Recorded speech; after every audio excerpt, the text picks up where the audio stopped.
President Trump following through on his campaign promise this week by withdrawing from the Paris Climate Agreement. It's a move that has brought controversy from not just D.C. partisans, but also within his own cabinet. But the issue isn't necessarily just about climate change. Let's bring in our fair and balanced panel, President of American Encore, Sean Noble, and Blake Rutherford, who is a member of the Cozen O'Connor Public Strategies. Gentlemen, thank you so much for joining us. Good to be here. Thanks for having me. Blake, I want to start with you, because Sean, I think I know how you're going to respond. You are thinking that the president misjudged the ramifications of his decision this week. Yeah, I really do on a policy matter, but let's start with the politics. The politics of this is very much about a base play. The president and Steve Bannon have made the determination that fulfilling a campaign promise is going to appeal to a very small sector of the American electorate, but a vocal sector in favor of the president. I think that's what this is about. The policy ramifications on a global scale and our ability to continue to work with our allies around the world has certainly been put in jeopardy. But if we're looking at the politics, you can sort of understand why the president did what he did, even though I think long term it's a very, very poor strategic decision. Okay, I want to bring Sean in because you're going to have experts who say this was fundamentally a bad deal to begin with. Well, it was a very bad deal, and I think the majority of Americans understand that. I mean, although the polling may show that they agreed with staying with the Paris Accord, I think as they learn more about this and that they understand what the ramifications were, they're absolutely going to be supportive of being out. And it's more than a small base that's supportive of the president right now. This is across the country. I mean, this goes back to when he was campaigning.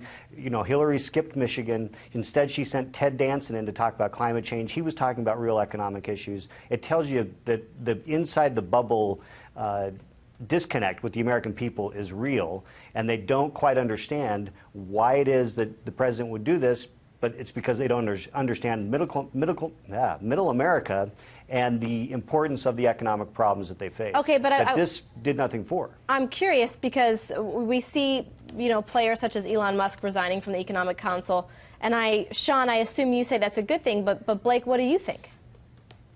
I think it's a very, very bad thing. You've seen some of America's most influential corporations come out and oppose the president's decision. What the president is communicating is right now we're going to do nothing on climate change. And doing nothing puts not only Americans at risk, as all of these companies have stipulated. But I don't think in the Rose Garden he said we were going to do nothing. I don't think that's, listen, agree or disagree, I don't think it's fair to say he would. Well, when you pull out of the Paris Accord, your position is right now we're going to do nothing. There's no plan B. We haven't heard a plan B. Okay.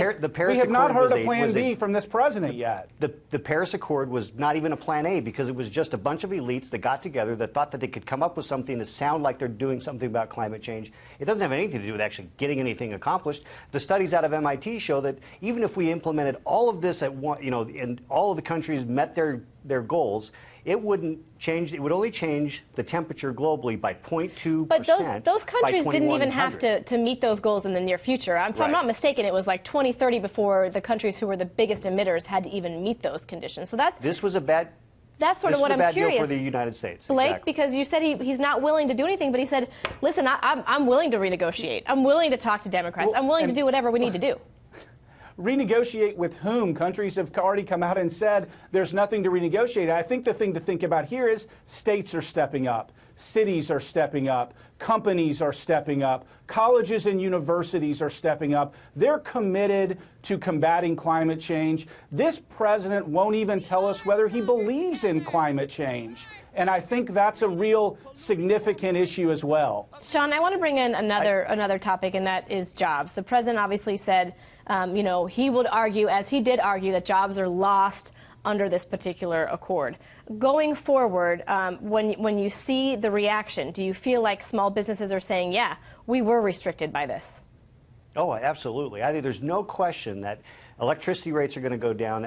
Small businesses will benefit. All of the economy will benefit. This was slated for us to lose more than 6 million jobs by 2035. And I think that what the president recognized was this is unsustainable for the United States. It's a bad deal for us. It does nothing to help the environment. And that's the real important key. Honest brokers in this debate have to understand, and they do understand, this really was just the elite internationalists thinking that they could come up with something that made them look good.